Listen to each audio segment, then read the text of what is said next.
Today we're going to be testing your mid lane knowledge. We're going to have some gameplay questions. They're not going to be too easy because they're going to be asking about game sense. They're not just going to be asking about numbers. So it's going to be a little bit of a tough quiz, but it's going to test your knowledge as a mid laner. See how many questions you get right. We're going to start off with some easy ones and they'll get progressively harder as we move forward. We have 5 questions. If you get all 5 correct, you will be a certified Diamond Plus knowledge mid laner.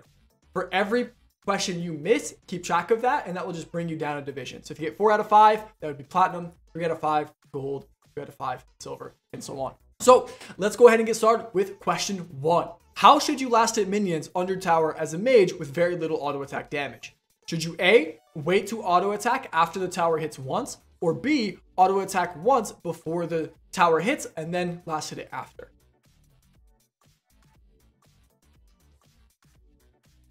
The correct answer is B. So you want to auto attack first so that when the tower hits it, it's low enough for us to hit. Us mages in mid lane often have very little attack damage. We don't have enough damage to last hit it if we don't hit it before the tower hits.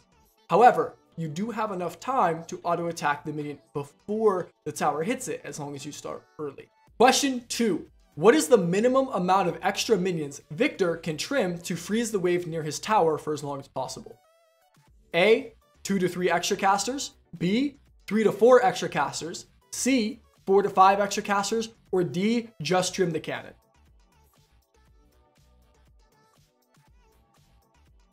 The correct answer is A, 2 to 3 casters. When we're looking at a freeze, there are 2 major pieces of information: where the freeze is landing and how many minions both waves have.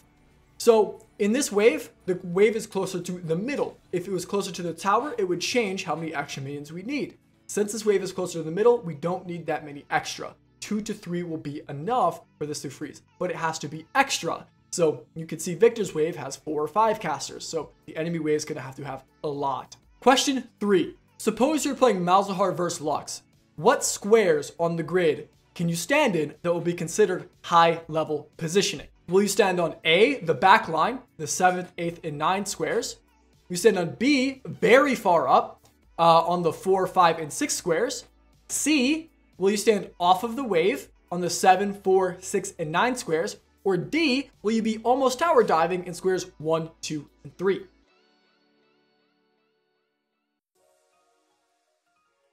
The correct answer is C. You want to be standing off the wave safely. What standing off the wave safely does is it makes sure that when Lux throws out her AoE abilities that she can't hit us and the waves. For anybody who has an AoE ability, something like Lux E or Syndra Q or Yana Q, you want to make sure you're standing far enough from the wave so that when they throw their ability out, they can't hit you and the wave. This allows us to punish the opponent when they do use their cooldown, and it prevents them from getting super efficient spell costs where they're able to accomplish many things at once, like hitting us and pushing the wave.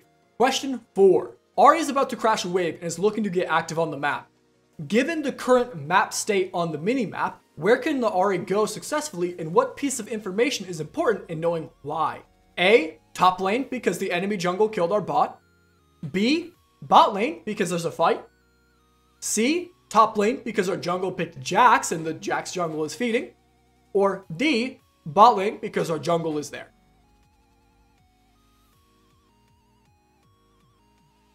The correct answer is A. We want to go top because both junglers are bottom. However, our team lost the bottom interaction before either mid lanes could get active on the map. So since we're losing on the bottom side and we know their whole team is bottom, we're going to try to win the opposite side. We call this trading sides. Sometimes it's called cross mapping. So here we will trade sides and go gank top lane to try to at least win some part of the map. Question 5. Imagine you were a draft coach for this game. Your mid laner is last to pick, but has to pick before the enemy mid laner. They have an imaginary champion pool of 4 champions they're very comfortable on. What champion would you pick that best matches blue side's identity? Would you pick A, Auction, B, Akali, C, Silas, or D, Victor?